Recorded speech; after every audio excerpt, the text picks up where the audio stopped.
Hey guys, we've got some really exciting premiere video news today because Nissan has just unveiled the new Proto Z. What are you doing with the white paper there, Dad? Well, normally we'd be at Auto Show and they would pull back the veil and you'd see the car. So, you ready? What? There it is, look at that. Just show the video. All right, let's roll the music and show the video. When we come back, we're going to tell you everything there is to know about the next generation Z.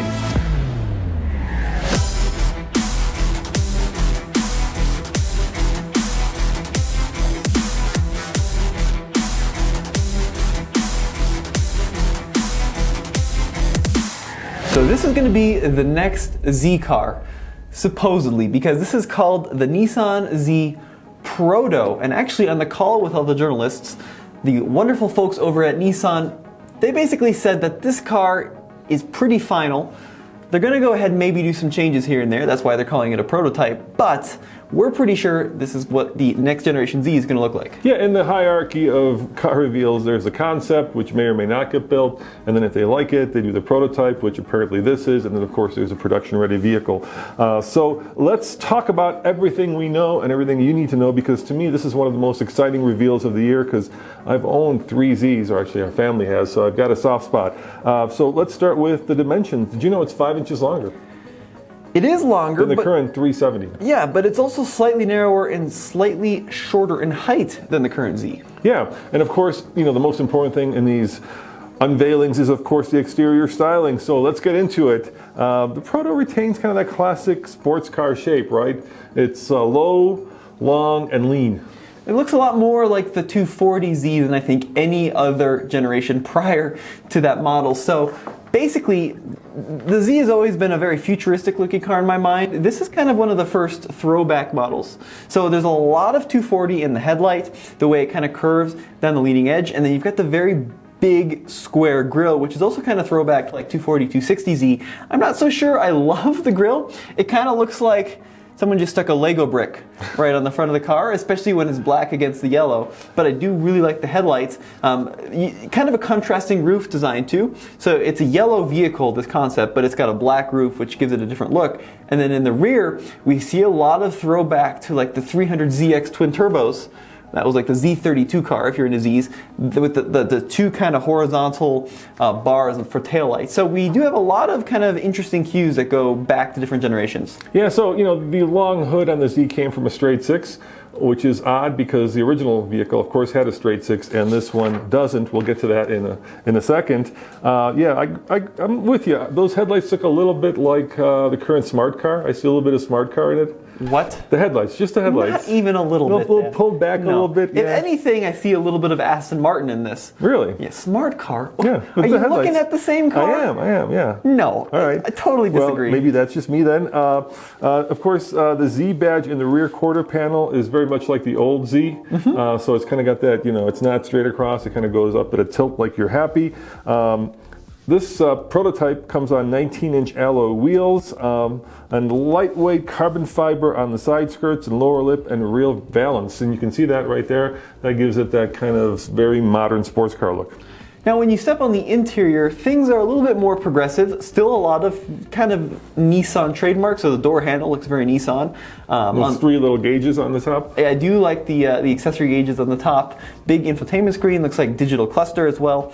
12.3-inch digital cluster, actually. Yep, no complicated drive mode switches though, just one button to disengage the traction control on the left side of the steering wheel. It's supposed to be a driver's car, so I like that they've gone back to more of a strategy where it's always a driver's car regardless of a special mode. That's a nice thing. Yeah, and Nissan hasn't said what the driver aids are yet, so is it going to have all the, you know, side, blind side monitoring, autonomous braking. Well, Nissan calls it Safety Shield 360. But we don't know if it's getting it. Yep, that's right. So it's cool to see that they're finally putting some emphasis into the Z car. It's been kind of neglected for well over like a decade. The GTR has gotten all the excitement. So this Z is definitely a little bit more, I think, positioned below the GTR. But it looks like a real Z, and it looks like it's kind of right where the Z needs to be. You know what it's time for? What? A Roman rant. All right, so here's my rant of this video.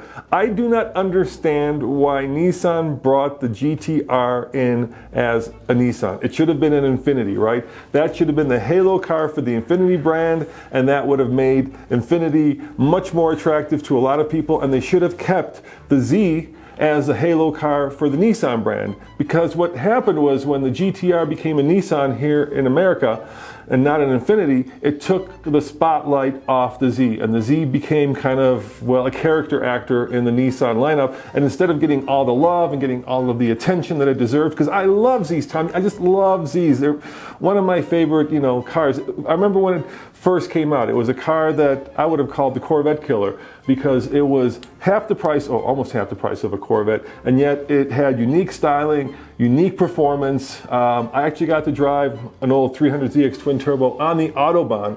I loved the car so much when I moved to Europe, I actually brought it with me. 4-wheel steering, all this crazy cool technology, and then all of a sudden Nissan brings in, of course, the Godzilla of the brand and makes it a Nissan instead of an Infiniti, and well, the Z languages, and I've been really disappointed in the car for the last, like you said, 10 years. I really want to own a Z.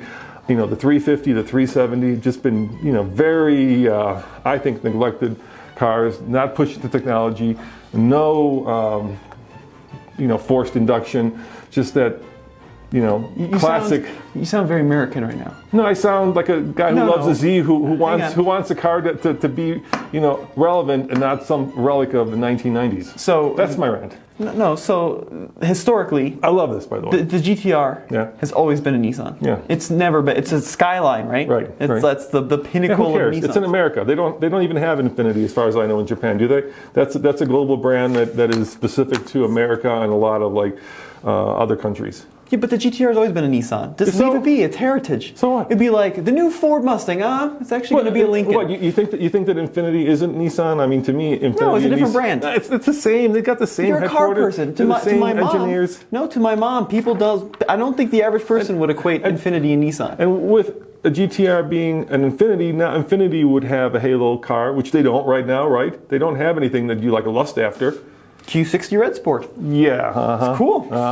It's Infiniti through and through. GTR. A two-door. No, GTR. A two-door coupe, not a 600 plus horsepower, sport car devouring monster. The GTR lineup has always had its roots in Datsun and Nissan. And then, of course, you had the famous ones made popular by Fast and Furious, R32, R34. Those were Make Nissans. the GTR Datsun. I'm good with that. Oh my goodness. Okay, let's talk about engine and performance in the Z Proto. Now, no specific numbers, but they are telling us it has a 3-liter twin turbocharged V6. Yep. There you go. Speaking of Infiniti. Yes, about time. That's what Speaking of Infiniti, by the way, twin turbo V6s. Yeah. You think this is going to be called the 400? Yeah, 400Z. You think that's what's going to be called? Sure, why it's not official, but that would make sense, wouldn't it? Yeah, 350, 370, 400. Why jump 30 numbers? Well, it doesn't matter. So could be Why did it go? So you're saying it could be a 395Z? Why did it go 300ZX to 350? I don't know. And then why did it go 350 to 370? Just make it a 3000Z. I mean, that'd be cool. It'd be cool, if it would relate again to its horsepower, engine displacement. Engine displacement. Yeah. Yeah, 350, 370 makes sense to me. Yeah. I think it's going to compete with the Toyota Supra, which has 382 horsepower from its 3-liter straight six. Yeah, BMW source, of course. The current Z has 332 horsepower. I think it's still running the VQ engine, right? Yeah, I don't know. I honestly haven't thought of the 370Z for a lot of years. Yeah. Ooh, but that would be a 4-liter, isn't it? Or is it a 370? I know nothing about the current 370Z, Dad. That's because... I used to really pay attention to it 10 years ago. Now you understand my rant. But it's kind of languished. I gotta brush up on those numbers to we should impress the YouTube audience. Yeah, we should be pretty... seeing a pretty healthy bump in possible region of 400 horsepower. Probably, I'm hoping, yeah. Even though nowadays 400 horsepower with 700 and 800 horsepower Hellcat seems.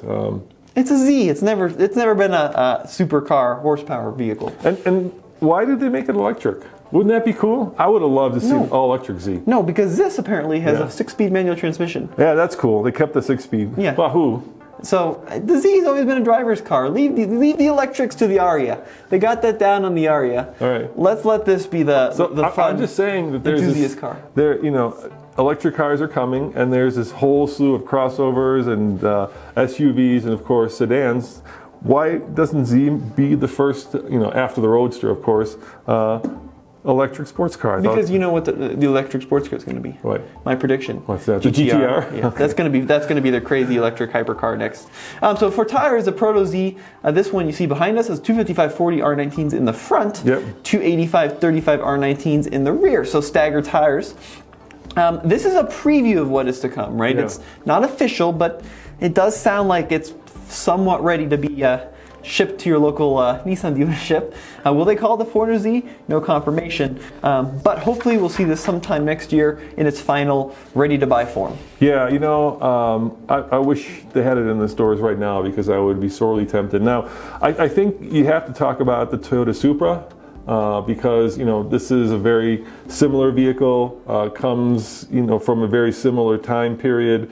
The lineage is very similar, and let's face it, the Supra has not lit the world on fire. I think they're selling them, and initially there was a lot of interest in it, but I think Supra was hurt with their partnership with BMW. A lot of people wanted a pure Toyota, but here you're getting a pure Nissan. As far as we know, there's no partnership with Audi or Mercedes. This is a solely Nissan project, and I got to hand it to you, Nissan, for being late but doing it, because sports cars aren't selling right now, and to try to introduce a new car into that kind of headwind takes some balls, and I'm really happy that you're doing it, and I like the look of it. I think they nailed it. What do you think? Yeah, I don't like the Lego brick in the front end, but apart from that, I think it's a very handsome car. So check out tflcar.com for the latest and greatest new car reviews, and let us know in the comment section below what you think of the Nissan Z Proto. Yeah, and if you like the shirt I'm wearing, which I like a lot, help support the team, click on the link below and get yourself one. Unfortunately, Tommy, that's not one we're selling. I wore the wrong shirt. You did wear the wrong shirt. All right, see you guys next time. Ciao.